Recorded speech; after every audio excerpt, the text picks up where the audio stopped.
Have you ever wondered how to get these sexy underwater shots in a studio?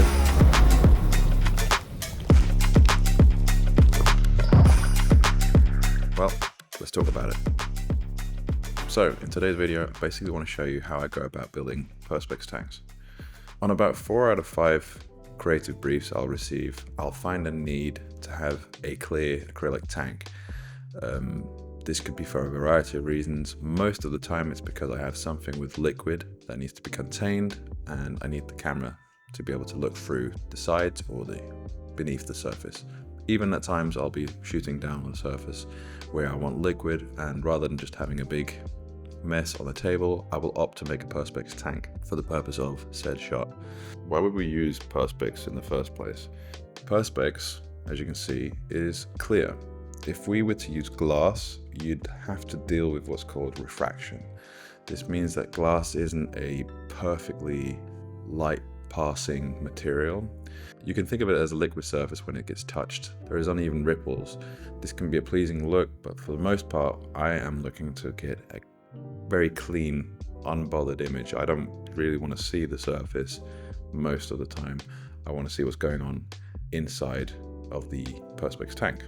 I often get the question on where do you buy the Perspex tanks, and I don't buy the Perspex tanks, I make them. Today I'm going to show you the basic process of how to put one of these together. Essentially, I will use Tinkercad or any other CAD software, it doesn't matter, whatever you're comfortable with, to 3D visualize my tank. This will also give me the ability to use precise dimensions. Once you have those dimensions, you can send out an order for the Perspex sheets. I usually get it pre-cut because it's just, it takes time. It takes time to do it on your own, to be honest. It's these are one of the things I'd prefer just to outsource if I can. So once you receive your pre-cut pieces of Perspex, you're going to need to line them up. And for the sake of this video, we'll pretend that this Perspex tank here is not glued. Basically, you want to get the tank as perfectly shaped as possible, and then I will use painter's tape and I'll mount it a few positions on the outside. You don't have to do this on the inside. And then once you've done that, you're going to need a compound. I use chloride methylene, which is a binding compound. It basically welds plastic and acrylics together, and it does it very effectively. Put this away. You're also going to need a needle applicating bottle.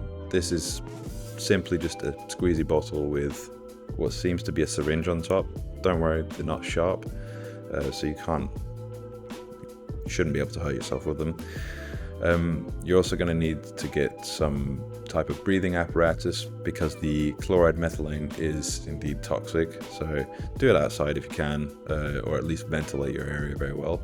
I'd also say put some gloves on because, yeah, it's toxic, so take care of yourself, you know. Once you've got the box together, you're simply going to go inside of the box and use your needle applicator, which you don't need to apply particularly much pressure onto. It does most of the work for you, and you simply just run it along the sides. You'll see the liquid as it kind of goes in between these cracks and fills up the crevices. At that stage, I'll leave the Perspex cases to cure for about 24 hours before I go in and touch it. Most of the time, I'll also go back and add a layer of compound on the outside. That won't need to cure for all 24 hours, but it's just better be safe than sorry.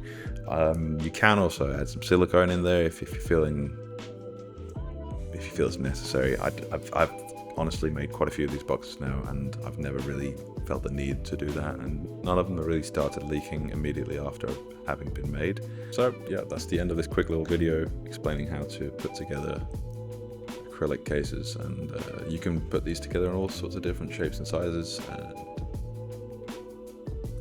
enjoy. So yeah.